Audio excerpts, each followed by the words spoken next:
Everyone, welcome back to my channel Neha beauty hub. तो मैं जो ब्यूटिशियन क्लासेस करवा रही हूँ, होप आप लोगों को वो समझ आती होगी, क्योंकि मैं बहुत कोशिश करती हूँ कि आसान तरीके से, बहुत इजीली तरीके से आप लोगों को बताऊं ताकि आप लोग इजीली समझ पाओ। तो पूरी कोशिश करती हूँ मैं अपनी तरफ से कि बहुत आसानी से बताऊं। होप आप लोगों को समझ आ रही होगी। और पहले मैं ये बता देती हूँ कि मैंने कोई डे फिक्स नहीं किया है कि किस दिन मैं ब्यूटिशियन कोर्स अपलोड करूंगी वीडियो, या फिर अनदर वीडियो मेहंदी की हुई हेयर स्टाइल की अपलोड करेंगे, क्योंकि मेरे पास पर्टिकुलर एक मैं टाइम फिक्स नहीं कर पा रही हूँ। मेरे पास ऐसा टाइम नहीं हो पाता है, क्योंकि आप लोग जानते हैं कि अगर आप लोग मुझे फॉलो करते होंगे तो पता होगा कि मेरे पार्लर है, सो मैं ही पार्लर अपना संभालती हूँ। प्लस इसी में किसी की ब्राइडल की मेकअप की ऑर्डर आ जाती है, या फिर किसी स्ट्रेटनिंग वगैरह की आ जाती है, तो वो तो दिन फिक्स नहीं होता कि कब क्या करना पड़ता है। तो इसलिए मैं डे फिक्स नहीं कर रही हूँ। बस आप लोगों को यही बोलूंगी, आप लोग फॉलो करिए। नोटिफिकेशन तो आप लोगों को मिलता ही होगा, अगर नहीं मिलता होगा तो बेल आइकन को जरूर से हिट कर लीजिए ताकि आप लोगों को नोटिफिकेशन मिल जाए। सो यही है कि मैं डे फिक्स नहीं कर सकती। और दूसरी बात कि ब्यूटिशियन की जो क्लासेस हो रही है वो मैं लाइन से जो लेकर जाऊंगी, जैसे कि मानिए मैंने क्लीन अप दिखाया, फिर ब्लीच दिखाया, फिर डी10, फिर फेशियल, लाइन से मैं ऐसे दिखा रही हूँ। नहीं, ऐसे में नहीं दिखा रही हूँ, क्योंकि ये क्या हो जाता है ना कि मैं बार बार किसी एक के ऊपर नहीं कर सकती। ज्यादा से ज्यादा मैं खुद के ऊपर करके दिखा सकती हूँ। बट अगर आपको किसी क्लाइंट को अटेंड करना है तो वो भी तो मुझे दिखाना पड़ेगा। क्लाइंट के ऊपर कैसे करेंगे, क्लाइंट के ऊपर कैसे मसाज करेंगे, क्योंकि कुछ मसाज ऐसी होती है जो आप खुद पे नहीं कर सकते। आपको पीछे खड़े होकर ही करना पड़ेगा, क्लाइंट के ऊपर, किसी के ऊपर करना पड़ेगा। सो ये मैं लाइन से नहीं करवा रही हूँ। सो अगर मैं कभी मान लीजिए बॉडी स्क्रब दे दिया, बॉडी पॉलिशिंग बता दी या फेस पॉलिशिंग बता दी, और अगर फेशियल ब्लीच वगैरह हुए ही नहीं है, तो आप लोग बिल्कुल पैनिक मत करिएगा, क्योंकि मैं लाइन से अगर बताने जाऊंगी तो काफी प्रॉब्लम हो जाएगी मुझे। सो जब जो क्लाइंट आएंगे मैं उनके ऊपर करूंगी, तो वही वीडियो मैं आपके साथ शेयर कर लूंगी, क्योंकि वीडियो काफी लेट भी अपलोड करना सही नहीं है। तो जो जैसे जैसे होता जाएगा मैं वैसे वैसे अपलोड करते जाऊंगी। बस आप लोग लाइन बाय लाइन जो दिखा रही हो, सिखा रही हो, आप लोग सीखते जाइए, और मेरे ऊपर है आपको 100% सिखाना। तो आप मेरे ऊपर छोड़ दीजिए, बाकी आप लोग ध्यान से सीखिए। ओके, तो चलिए आज का वीडियो स्टार्ट करते हैं। आज मैं आपको दिखाने वाली हूँ कैसे पार्लर और किसी सैलून में ब्लीच होता है, और किस तरह आप इसे अपने घर पर भी कर सकते हैं। तो चलिए स्टार्ट करते हैं। तो सबसे पहले बैंड से आपको अपने हेयर को टाई कर लेना है, ताकि जब आप काम करें तो आपके हेयर आपको परेशान ना करे। और यहाँ पर वेट टिश्यू से मैं अपने फेस को अच्छे से पोंछ ले रही हूँ। हालांकि मैंने कुछ भी अप्लाई नहीं किया है, फिर भी मैं आपको करके दिखा दे रही हूँ। तो इस तरह से मैंने कर लिया है, और अब मैं टिश्यू से अपने टॉवल से अपने ड्रेस को कवर कर रही हूँ ताकि ड्रेस खराब ना हो। तो यहाँ पर ऑक्सी ब्लीच मैं यूज करूंगी। ये है क्रीम, और ये है पोस्ट ब्लीच जो कि ब्लीच के बाद लगता है। ये है प्री ब्लीच यानी कि ब्लीच से पहले लगता है, और ये है एक्टिवेटर जो कि क्रीम में मिक्स होगा। तो यहाँ पर सारे सामान मैंने ले लिए हैं जो आपको जरूरत है। ब्लीच है, ब्लीच के ऊपर आपको EVN की कैप्सूल दिख रही है, वो सेंसिटिव स्किन वालों को दिक्कत ना हो इसलिए उसे मिक्स करना है ब्लीच में, मैं आगे दिखाई हूँ। और यहाँ पर बाउल लिया है मैंने, एक ब्रश लिया है, ब्रश से ब्लीच को अप्लाई करना है। ये स्पैचुला से मिक्स करूंगी। टिश्यू है यूज करने के लिए, और बैंड तो है ही। उसके बाद अब हम ब्लीच निकाल लेंगे। तो यहाँ पर मैं ब्लीच निकाल रही हूँ, और ब्लीच के साथ एक्टिवेटर निकाल रही हूँ। क्रीम अपनी क्वांटिटी से लेना है। आप जितनी भी क्रीम लेंगे उसे 25% एक्टिवेटर होना चाहिए। 25 और 20% एक्टिवेटर होनी चाहिए, क्योंकि ना ज्यादा लेना है ना कम लेना है। सेंसिटिव स्किन है तो देखिए मैं इस तरह से आपको दिखा रही हूँ, चुटकी भर लेकर। मेरी स्किन सेंसिटिव है इसलिए मैं 2 चुटकी ले रही हूँ, आपको भी 2 चुटकी लेना है। ऐसे आप आराम से उठा सकते हो क्वांटिटी, और इससे अब अच्छे से मिक्स कर ले रही हूँ। ये इतना क्रीम मैंने लिया है अपने नेक एंड फेस के लिए, तो वो आपके ऊपर है कि आपको कितनी क्रीम लगेगी। जैसे कि मैंने बता दिया, क्रीम अगर 100% है तो आपको एक्टिवेटर 20% लेनी पड़ेगी।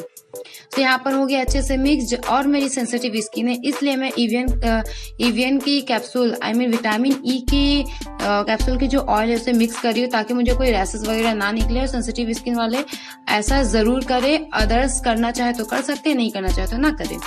और अब मैं यहाँ पर अपने फेस में अप्लाई कर रही हूँ प्री जो क्रीम है वो दी रहती है ताकि आपको ब्लीच करने में या फिर एक्टिवेटर ज्यादा हो जाने से कोई फेस में दिक्कत ना हो, इसलिए आपको ये क्रीम अप्लाई कर लेनी है। इस तरह से मैं अप्लाई कर रही हूँ। और किसी ब्लीच में नहीं देती है प्री क्रीम, तो वहां पर आप क्लींजर यूज कर सकते हैं। तो यहाँ पर ये लगाने के बाद अब मैं ब्लीच अप्लाई कर रही हूँ अपने फेस में। और इसे हर पैक को हम लोग ऊपर की तरफ लगाते हैं, लेकिन ब्लीच नीचे की तरफ लगाते हैं। हेयर ग्रोथ जैसे होता है उसी तरीके से लगाते हैं। और ये आपको बहुत संभाल के लगाना है, आपके हेयर में आईब्रोज में, आईलैशेस में नहीं लगनी चाहिए। तो ये आपको संभाल के अच्छे से लगा लेना है। Under eye area and mouth area को छोड़कर लगाना है। कोई भी क्रीम हो अंडर आई एरिया और माउथ एरिया को छोड़कर ही लगाना पड़ता है। पैक हुई या ब्लीच हुई जो भी हो। तो यहाँ पर मैं अप्लाई कर ले रही हूँ। आपको भी इसी तरीके से अप्लाई कर लेना है। सॉरी, लाइट बहुत डिस्टर्ब कर रहा है डार्क बैकग्राउंड होने की वजह से। सो यहाँ पर मैंने फेस में अप्लाई कर लिया और अब मैं अपने नेक में अप्लाई कर रही हूँ। नेक को कभी भी नहीं भूलना है, वरना देखेंगे आपका फेस तो ठीक सही हो गया है बट नेक आपका डार्क रह गया। सो नेक में जरूर से अप्लाई करना है जिस तरह से मैं कर रही हूँ।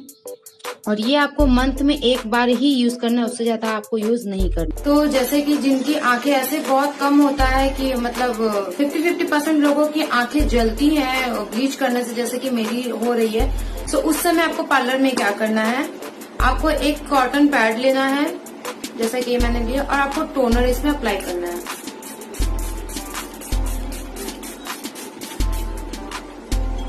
ये देखिए, और इससे आपको आईज में रख देना है इस तरीके से, तो जिससे आईज जिस जलती है वो नहीं होंगी। सेम प्रोसेस करूंगी।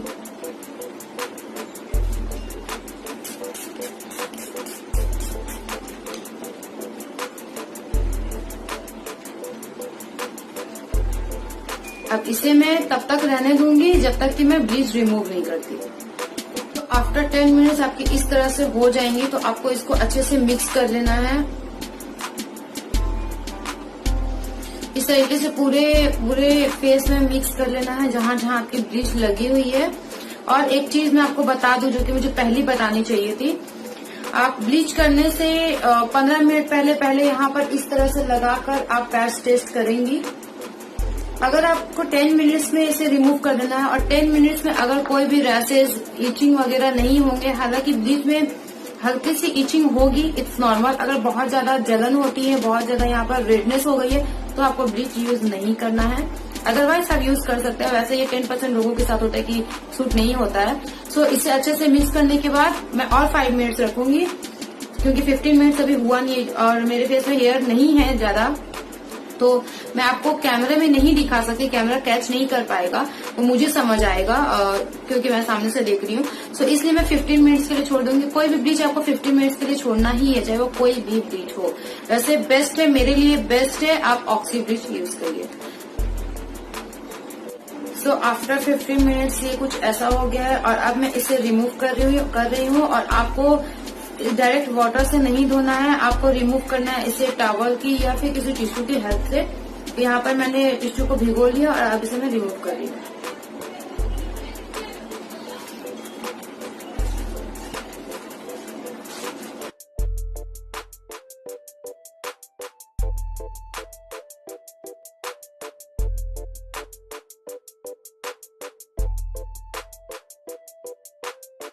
तो मैंने कर लिया है क्लीन और अच्छे से फेस को कर लिया है ड्राई। तो कुछ बातें मैं बताऊंगी, लेकिन उससे पहले मैं बता दूं कि अब मैं ये क्रीम अप्लाई करने वाली हूँ जो कि है पोस्ट ब्लीच। जैसे कि मेरे रैशेस वगैरह नहीं निकले हैं, तो ये है एक जेल फॉर्म में। तो इसे मैं अप्लाई कर लूंगी अपने फेस में और अपने गले में भी।